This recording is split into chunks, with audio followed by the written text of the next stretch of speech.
کے بعد ہم $130 بلین کا قرضہ اتار سکیں. اب وہ تجویز کیا ہے؟ تجویز بڑی دلچسپ ہے.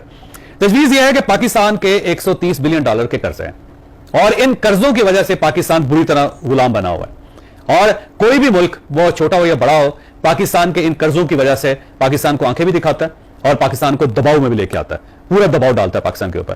پاکستان ورلڈ بینک کے سامنے بھی آنکھیں نیچی کر لیتا ہے, پاکستان IMF کے سامنے بھی بچ جاتا ہے, پاکستان FATF کے اندر بھی پھنسا ہوا ہے, پاکستان اس کے علاوہ جتنے ڈونرز ملک ہیں ان سب کے سامنے بھی سبمسو سا ہو کے بیٹھ جاتے ہیں, ہاتھ جوڑ کے بیٹھ جاتا ہے.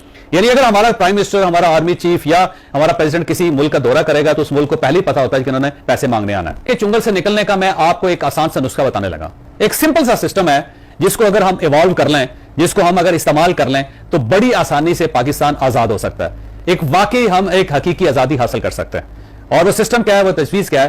فرض کر لیں کہ ہمارے قرضے ہیں $130 بلین. ہم اگر دنیا میں 5 لاکھ ایسے پاکستانی تلاش کر لیں کہ جو $3 لاکھ دے سکتے ہیں تو 5 لاکھ پاکستانی, ہر پاکستانی صرف $3 لاکھ حکومت پاکستان کو دیتے.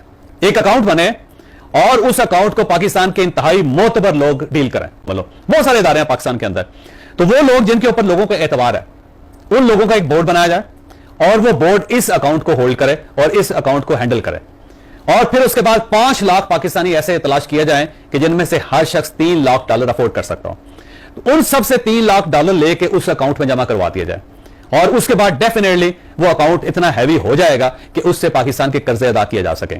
اب سوال یہ ہے کہ کیوں ایک شخص پاکستان کے نام پہ, ملک کے نام پہ $3 لاکھ کی قربانی دے گا؟ کیونکہ $3 لاکھ ظاہر بڑی رقم ہے.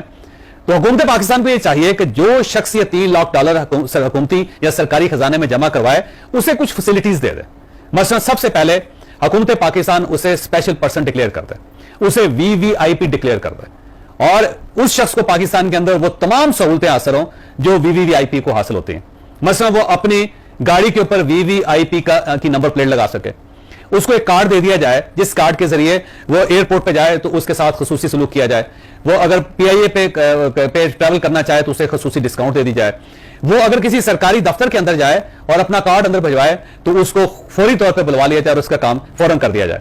اس کے علاوہ اگر وہ کوئی پراپرٹی خریدنا چاہے تو اس کا کام 1 دن کے اندر ہو جائے, اسے کسی لمبے چوڑے پروسیجر کی ضرورت نہ پڑے. اسی طرح اگر وہ کوئی پراپرٹی خریدنا یا فروخت کرنا چاہے تو اس کا کام فوری طور پہ ہو جائے, 1 دن کے اندر اس کا پروسیس ہو جائے, اسے دوسرے دن نہ آنا پڑے.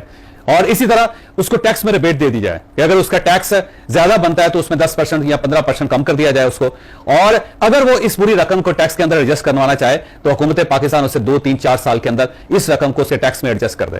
اور سیم اسی طرح وہ اگر امپورٹ یا ایکسپورٹ کا لائسنس لینا چاہے تو حکومت پاکستان اس کو رعایتی نرخ پہ اور رعایتی دنوں میں ایکسپورٹ اور امپورٹ کا لائسنس دے سکے.